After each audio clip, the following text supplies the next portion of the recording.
Hello, my name is Stephen Long, and it is our pleasure to welcome you to the Lassy, Makin, and Sawmillin virtual site. We are coming to you here today from the actual home of Clarence Ashley, Johnson County's own. Many of you have heard of him and knew of him as Tom Ashley, but his name is Clarence Ashley. And here in his living room, what a thrill it is to be here. Here shortly, you're going to hear music brought to you by Johnson County's own local musicians, Kenny Price and Jerry Moses. They are two of the modern day torchbearers, if you will, of this traditional mountain music that came from right here in our home in Johnson County. Along with Tom Ashley, Clarence Tom Ashley, two other local musicians that we're going to feature today are Fiddlin' Fred Price and Clint Howard. Fred and Clint were both friends, and they were both bus drivers and farmers who lived in the Antioch community of Johnson County. And they made music with Tom Ashley. Tom started his career many years before them, and then took a hiatus, if you will, from music for several decades, but enjoyed a renewal of his career during the folk revival of the 1960s. And those men, along with Doc Watson from just over the state line in North Carolina, played sawmills and tobacco warehouses, and then also small little venues that you may have heard of, like Carnegie Hall and the Newport Folk Festival, and I say that to be humorous, of course. So they certainly carried the influence of the music of Johnson County, both far and wide. But the beautiful thing about these musicians, one of many, is that they were who they were, whether they were playing on campus at Harvard University, which they did, or whether they were playing at the Coleman Warehouse in Mountain City, which they also did. My good friend and retired educator, Minnie Miller, related a story to me about Tom Ashley. When he would go somewhere to perform, he would often say, "We've come a long ways to entertain you today, so I hope you found a tune or two to your liking, because if not, we came an awful long way to disappoint you." Well, the world's a smaller place now with the internet and the ability to reach you virtually, but we've come an awful long way, but I don't think you'll be disappointed. So thank you for joining us today. Here we go. Okay.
made together over in the Antioch community in a little building on the Clint Howard farm was Old Time Music at Clarence Ashley's.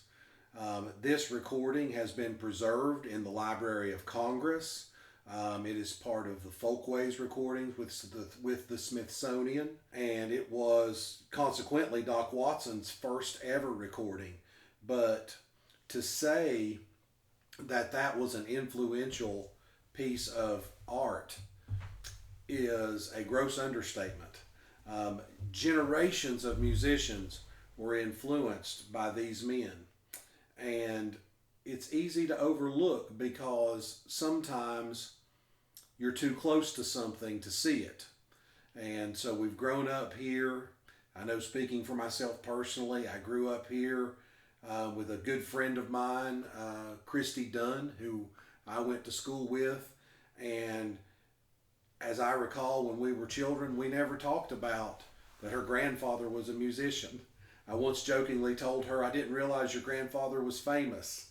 And she said, I had no idea myself.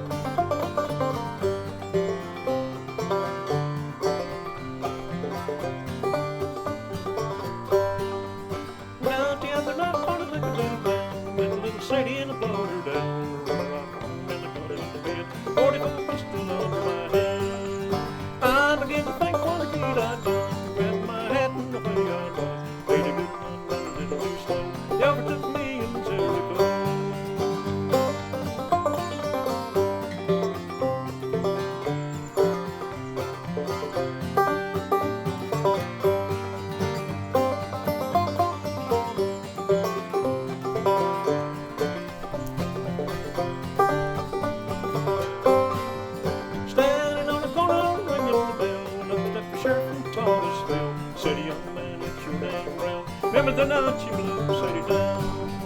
Oh yes sir, my name is Lee. Remember little Sadie in the first degree, second degree. You got any papers, won't you read to me?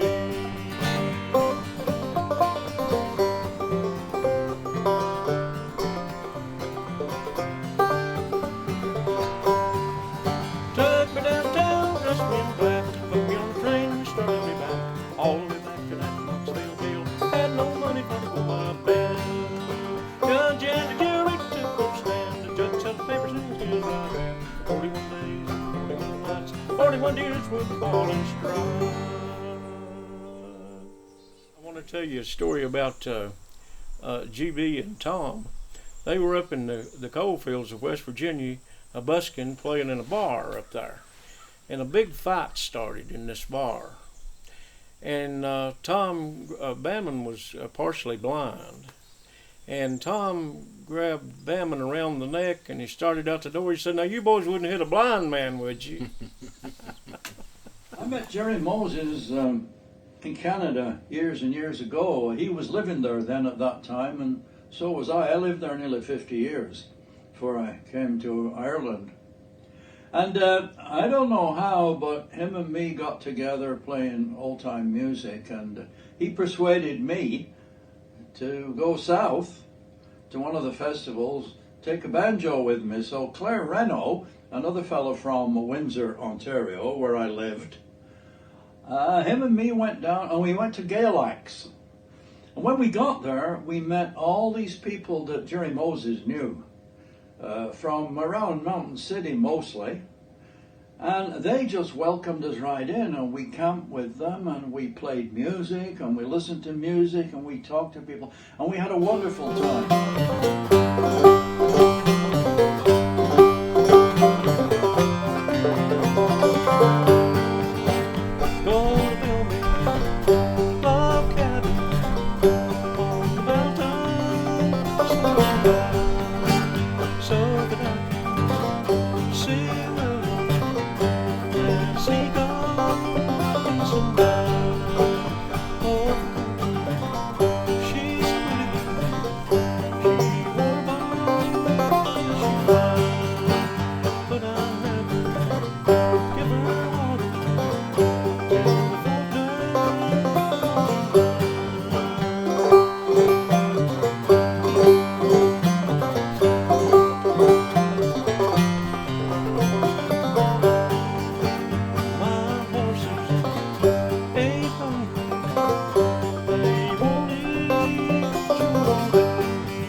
Tom played a different style of banjo playing than was playing before, and we'll have Kenny talk to you about Tom's banjo playing.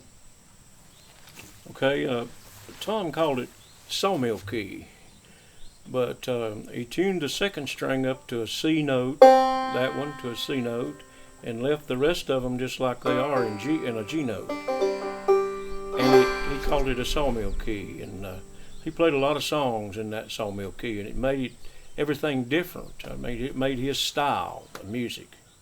Clarence Ashley, of course they called him Tom, but Clarence, Tom Ashley, was an institution in himself.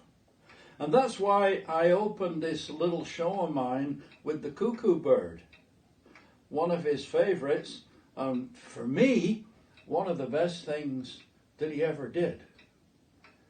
That's saying something because he did a lot. He was recording stuff 2-3 years before I was born. Among them, the cuckoo bird. And he teamed up with such other greats as Doc Watson and the Prices and the Howards and folks like that.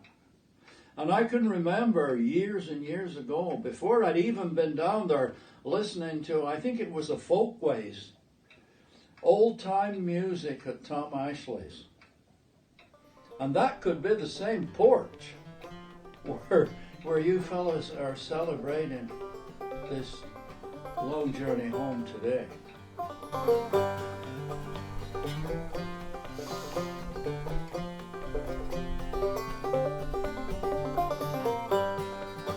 Walking boss, you're the boss, you're the boss, but I don't belong to you.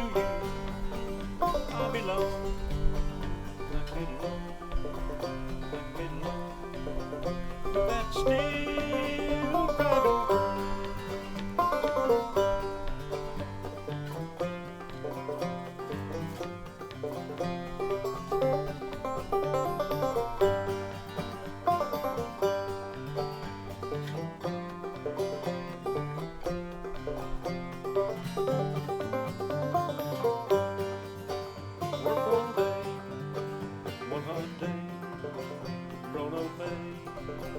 Just go lay in the shanty too. Walking boss, you're the boss, you're the boss, but I don't belong to you. I belong,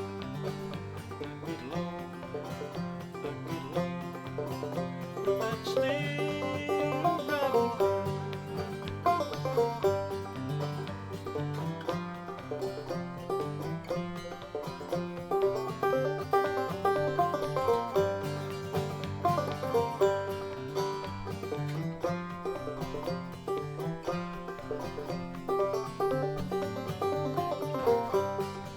That boss for a job, want a job.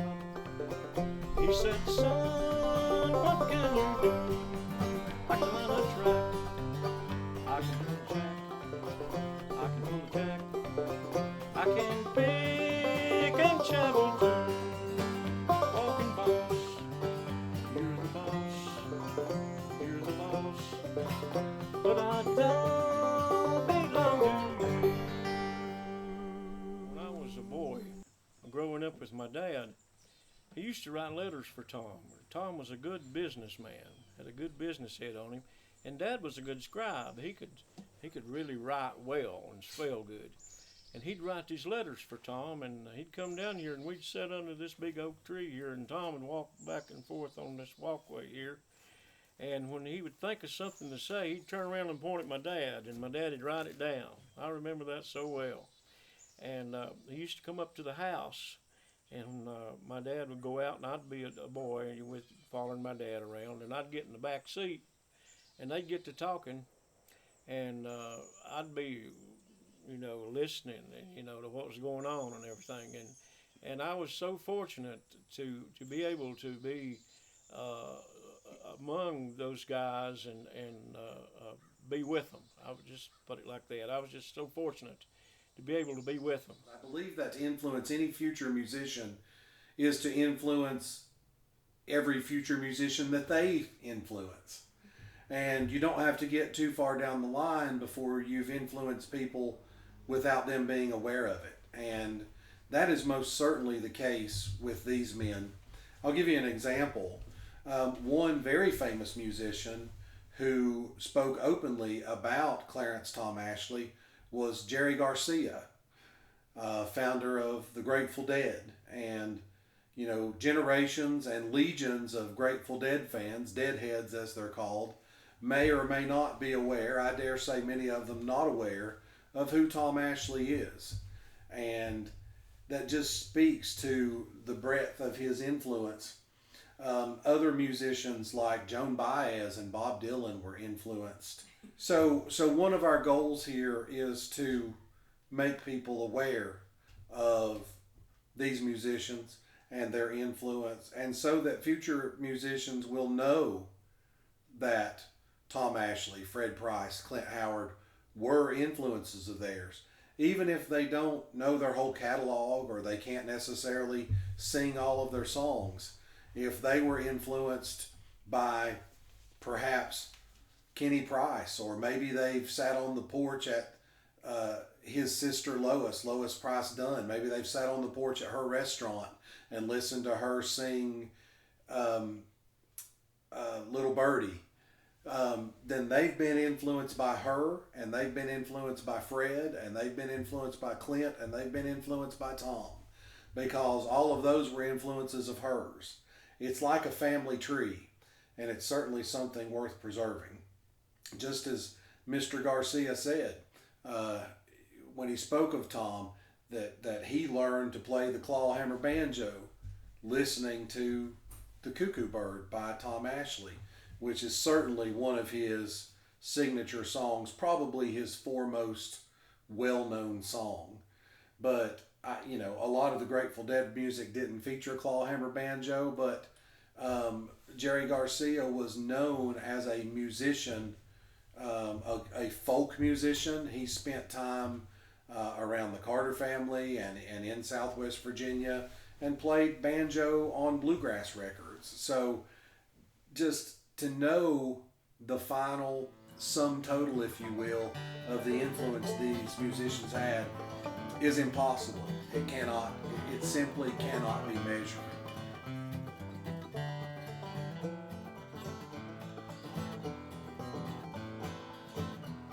There is a house in New Orleans they call the Rising Sun.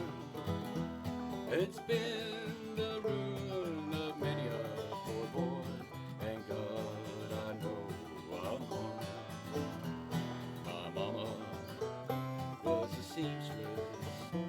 She sewed my old worn jeans, and my daddy was a gambling man way down in New Orleans.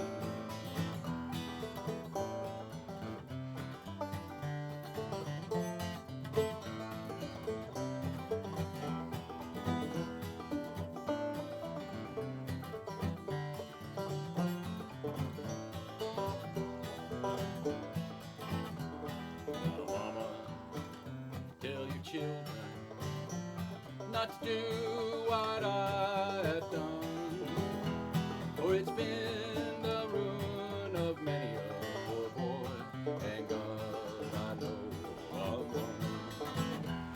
Got one foot on the station, I got one foot in the train. They're going back to New Orleans to wear the ball and chain.